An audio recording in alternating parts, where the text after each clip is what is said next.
Hello, everyone, and welcome to another edition of the Amazons and Afripreneur interview series from the stable of Agbari Multimedia Company, where we showcase and celebrate the winning Amazons and Afripreneur in the African continent. Our mission is to inspire you into greatness as we celebrate the winning Amazons and Afripreneur in Africa. I'm your host, Akinsanya Naomi, and if you're tuning in for the first time, thank you and welcome to the Agbari family and to our Agbari family that continue to support and encourage us. Thank you so much. Please do not forget to like this video, share on all social media platforms, and also if you have any questions, suggestions, or comments, leave them in the comment section below. Now, our guest today is one I believe is a businessman, and before he shares his journey with us, I'm going to read up his bio, and we're going to get to know him a little bit. Ngale is an award-winning social entrepreneur with over 14 years experience in the field. After a sudden loss of his job, Henry with little capital went into trading livestock. And over the years, his company 8 Henry 8 Ferrers Poultry Farmers Management System has become an household name in the labor market. The developed management software app detects diseases in the farm and helps connect with veterinarians to diagnose and treat animal illnesses, provide quality animal feed for small and medium-scale poultry farmers, offer expert mentoring, poultry construction while monitoring and evaluating poultry farms in Cameroon. The software app was recently awarded by an international space, Thoughts for Food org, Mass Challenge Switzerland for its impact on the lives of small-scale rural farmers and its efficiency in improving both the lifestyles of farmers and the production of crops in the community. Henry currently works as a senior expert facilitator in helping farmers gain recognition in the community with his government by conserving and compensating them in case of an outbreak. As a senior expert in business management, he also renders advisory services to hundreds of startup companies within Africa. He is a fellow at Mandela Washington, Young Africa Initiative, and Young Alliance for Leadership and Development in Africa. His rise to success is one which definitely gives hope to African startup owners. Welcome, Mr. Henry Ferreter in. Hello, Mr. Henry. Hello, Naomi. How you doing? Thank you and welcome to the show. Thank you very much.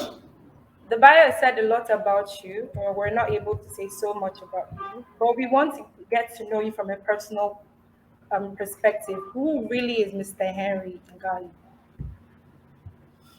Well, I know it's a little bit difficult to say much about yourself, but Mr. Henry Ngale is the CEO of Port Farmers Management Systems, and his journey has been very difficult, but he's always there because he knows that entrepreneur you need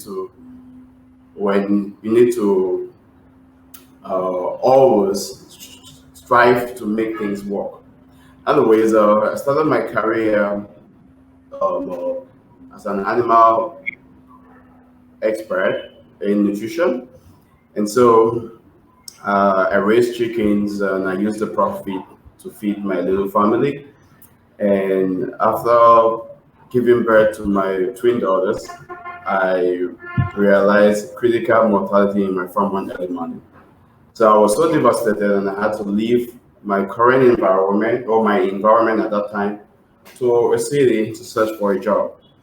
And after about several months, like 7 months without no job, I received a call from my beloved mom, and she told me to come over. So when I met her, she told me that she knows that I'll be part of something great in the future. So she offered me my first seed capital for me to start all over. So because of all of that, the mortalities I had in my farm and so on and so forth, I decided that I will concentrate only on animal feed production because it's less risky. And when I started animal feed production, things were going on well because with that we don't have losses. And suddenly I received a call from our local university telling me that they want to send interns to come and learn livestock. So when this intern came, we wanted to scale our livestock farm, our feed industry, and so we had to survey the farmers that we are selling feed to them. So when we surveyed these farmers, we realized that the greater problem or the problems that they are facing is mortality and access to market. So we could not do that just alone, or we had to get various stakeholders to come on board to see what we can do for the industry. So we got stakeholders, and we had to develop a solution to these problems. And that's the reason why we have been able to go to one place or the other, but recognized by Talk for Food, Mass Challenge, and so on and so forth. But um, uh, our main goal is to see that Africa become food sustainable, and we want to start that in the poultry industry. So that is where we are starting. We know we will extend to the hog industry, to the beef industry, but for now, it's chicken or poultry for broilers and layers. All right, thank you so much, sir. So we know that creating a startup business is no easy feat. What were your most challenging phases you had to go through, and how were you able to re-strategize and conquer them? It is still a challenge. It's not still resolved. That's the startup phase. You are having that on a daily basis. But the one thing that I would say it has been our strength is our team. You know, in some point in time, we didn't even have money to pay our team, our staff. So we had to come up to a negotiation. We decided that we have to work for free, and we'll put our salaries as a share capital. So all of our team members are stakeholders in the business. So that's how we had to solve that. But we are dedicated into our job because we are passionate about it, and every day, as I said, is always a challenge. So it's not just as a real structured business that you just know that there is this financing somewhere to do this and do that. So we always try to generate our revenue, and then we use it for what we need at most. So I will tell you, it's not just I want to be my own boss. Entrepreneurship is a lifestyle. You just need to know that you want to solve a problem, and you are always there to solve a problem. When I see people telling me, or when I receive feedback from people telling me that, sir, this software or your services has made us our mortality is this less, and we are so happy for what you have done so far for us, or for what your team has done so far for us. It gives us joy, and that's the passion we have. So challenges are always there, and you just need to look for a way out. So it's a lifestyle. It's not just I want to do this and this, and it's fine now. Yes. Thank you, sir. So understanding that challenges would always come and it's a lifestyle, but you must always have a plan towards them. Thank you so much, sir. So you believe that technology is the future of the world. What prompted you into merging poetry with technology for your business? Okay. What prompted me is this. Like I said, mortalities in my farm. That's my first thing I had. And when I was brainstorming with other interns that came during that time, and the only way out was like, this is not me alone. There are so many other farmers having this issue. Like I said, when I had my own mortality, critical mortality in my farm, I was devastated. There was no way out for me again. So I ran out of feed. I was like, no, I'm not more into poultry farming. So many Africans would testify the same thing. Some people that, like, when you talk about poultry, they say, no, no, no, no, no, it's no go area because of this, and that. So technology is what will bridge the gap in real time. For example, you being a poultry farmer, let me say you're raising 500 birds and you have issues in your farm. What you have to do, you need to source for a vet doctor or a vet personnel to leave his or her office and come to your farm. This is time. And when things are critical in the farm, that time you don't have, because in the twinkle of an eye you can have all your birds in the farm down. So what you have to do is technology will bridge that gap. So like instead of these people to move from one end to the other, from one farm to the other, or with technology they can do it instantly from where they are. For example, I tell people, and so many people have witnessed it. Sometimes you call a vet takes maybe 45 minutes or an hour before reaching to your farm.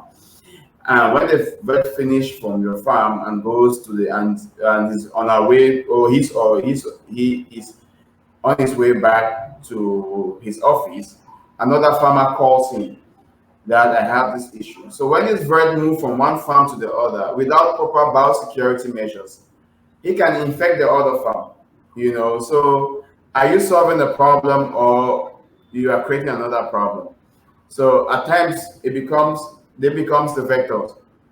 So with technology, you bridge all of that.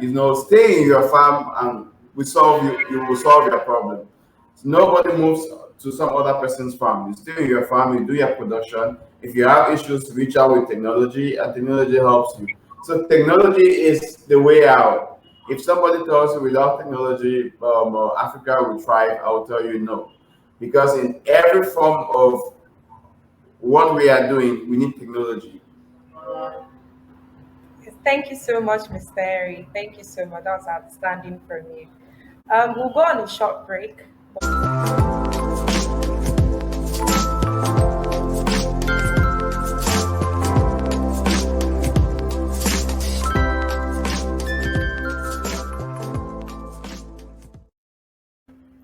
Welcome back. We're still speaking with Mr. Henry Gali, the CEO of Henry Experiments. So my next question for you, sir, would definitely be, as a leader, you've shown over time when you're starting up your business, you've become so successful in your field now. To you, what is your definition of success, and how do you hope to achieve things in the time to come? As a leader, what I've noticed over time is you need to you need to empower the persons you're working with, and you give them that chance for them to express themselves. It should be fun. It should be collaboration. You should understand who this person is, you know, and you need to really know that everybody has challenges, but the fact that you need to be there to help in solving the challenges together. For example, if a staff tells me, say, you know what, I will not be in the office tomorrow because I have these issues maybe with my daughter or with my child, you know, I will definitely like, yes, it's very important. Reach out later on to say what's the problem, what is happening right now, how is it going, like you have to be concerned with the people you work with. That's in your environment, like your working environment, and in your community. It should be an example, because me and my leadership qualities, I believe that I shouldn't tell you what to do, I should show you what you have to do by an example. So to me, I believe that leadership should be example. You need to show the example by yourself. Like, if I can do it, you can do it as well. All right, sir. And your definition of success as well. Oh, yeah. Success to me is collaboration.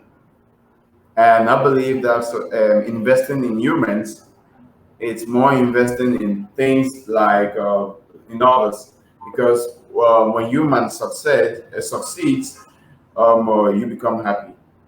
So success to me is collaboration of, like, what I always say is, like, I believe that if you want to change the world, it is good to form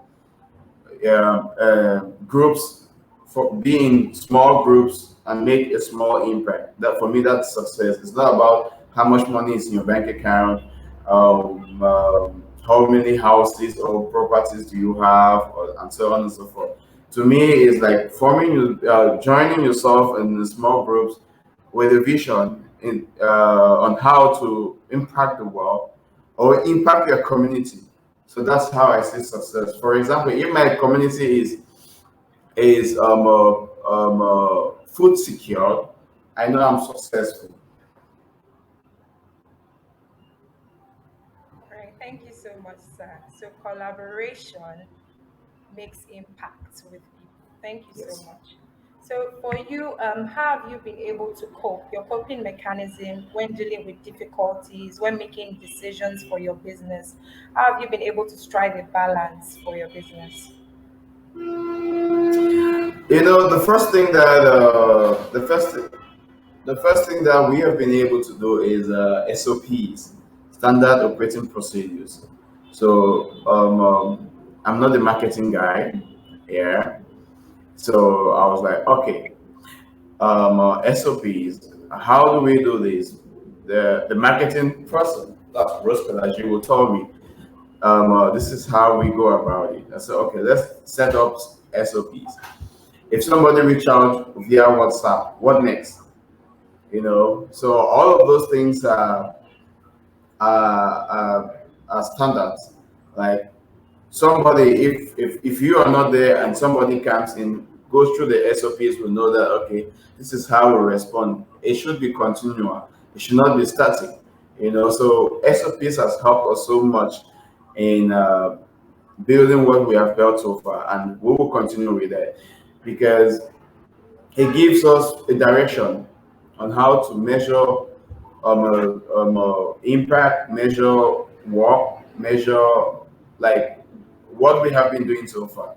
What are we advancing or we are decreasing? Or are we on a plain line? Or are we just there or some far or what? So exactly, I will tell you that SOPs has been our strength as a team. All right, sir. Would you share this little secrets, your SOP secrets with us? What is in the SOPs that other business owners can use to strategize their own businesses? For example, I will use poultry. If you're a smallholder farmer, the first thing you need to know is like take out time, reach out, learn a little bit about poultry farming. And when you're learning about poultry farming, there are trainings. So from the training, you will know that before I raise chicken, let me say I want to raise 100 chickens. Before I raise 100 chickens, I need this space, and this is the space. This is what I will need. This is everything that I will need from the feed, medication, the vaccines, and whatsoever. And the various days that I have to administer vaccines and medication. Okay, when the feed comes to my farm, what do? I have to stock it somewhere where maybe rats will not get into the feed. This is where my medication is being kept, and so on and so forth. So it's been noted, like on this day, this is what I will do. On this day, this is what I will do. On this day, this is what I will do. Why using technology to know exactly what is going on in your farm? For example, like our solution, it will tell you if your chickens are sick or not, and if they are sick, it will tell you what to do. We also provide batch management. That batch management will tell you on a daily basis the quantity of feed your 100 chickens or your 100 chicks will have to eat, the quantity of water they will drink. So all of those things are the SOPs. Those are the small secrets that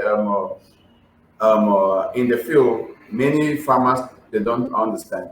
But it is very important for you to know that you need to put everything in place. For example, if you are not there, some other person will manage your farm following the guidelines that you have placed there.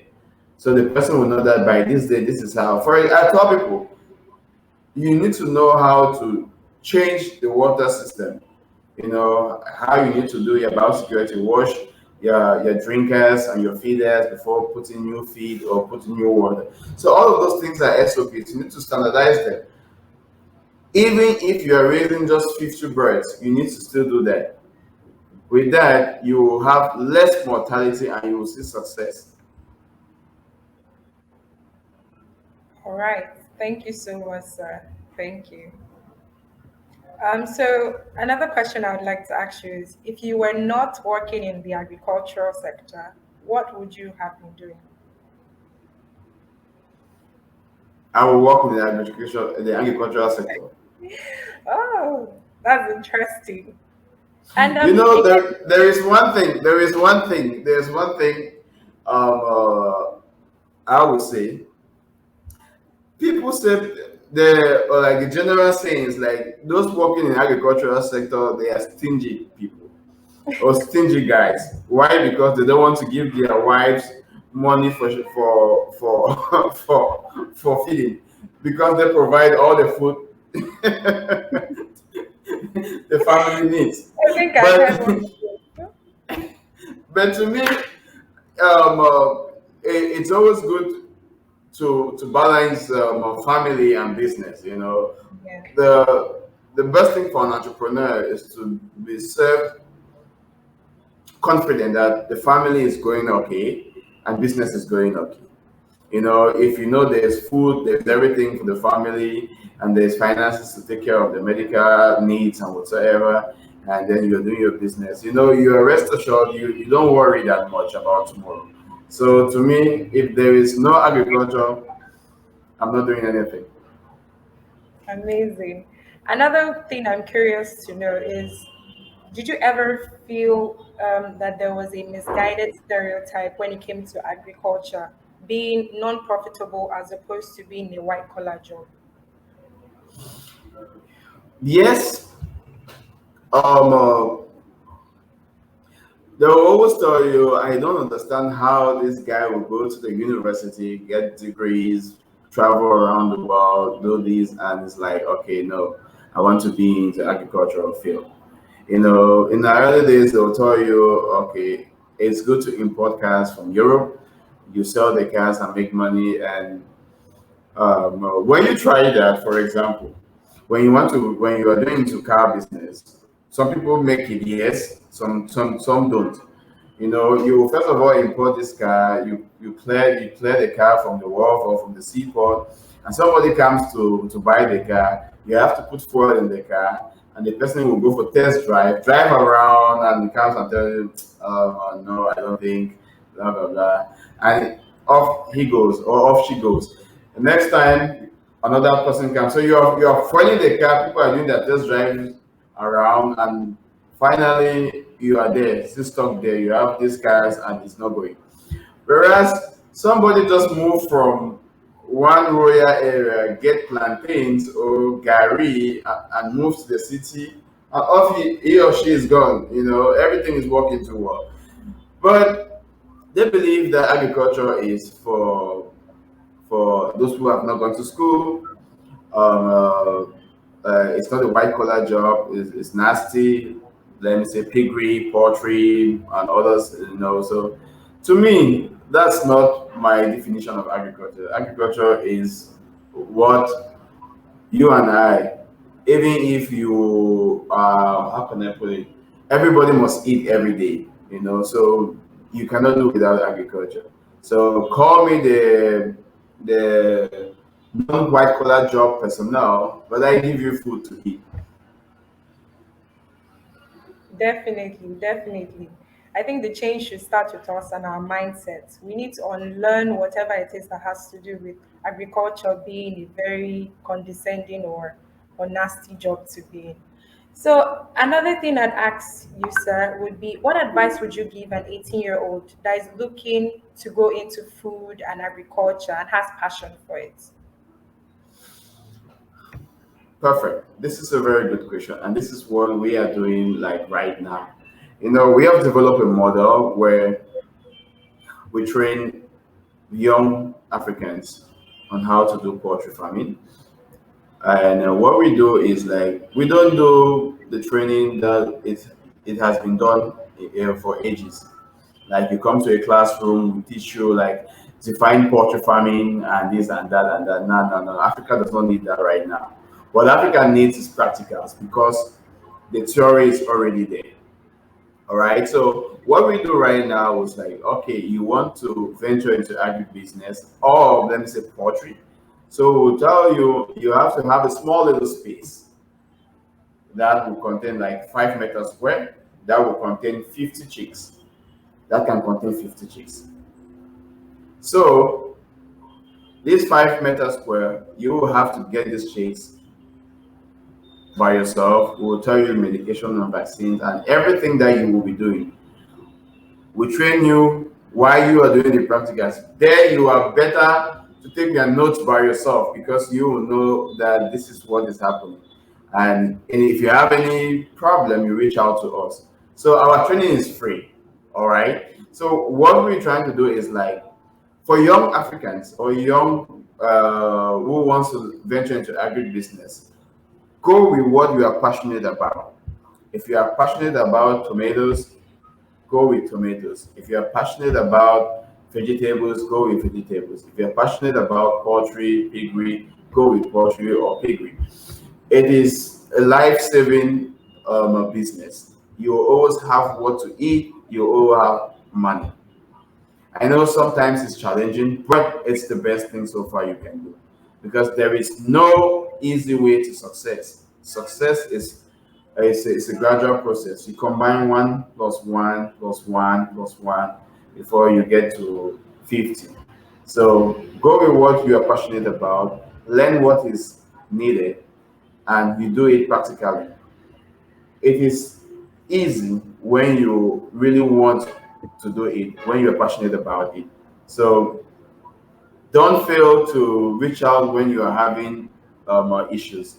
Like I said, it is very necessary for you to reach out for help in your field when you are stuck in, like people writing codes for applications. When they are stuck with some codes, they have to reach out to some other person like, hey, I'm trying to write this code, but I'm having this error. How? So it's the same thing in agriculture. So reach out to people that you know that can be mentors to you, they can guide you, they will even help you to have access to market and so on and so forth. So that's what I would tell my fellow young Africans. All right, sir. Thank you so much. Thank you so much. It's been awesome hearing from you. Another question I'd like to know is how can the viewers connect to you via social media? And you mentioned that there's an existing mentoring group. What's the name of the mentoring group, and how can we reach out to the company via it? Okay, for example, you reach out to our platform www.pfms.cm. CM stands for Cameroon CM. That's our website. You will have all the things about us. You reach out there. You will get to us. You will have our contacts. You can reach out on WhatsApp and if, our handles on Facebook, Twitter, Instagram, and LinkedIn. So we are there at all times to help. That's our job.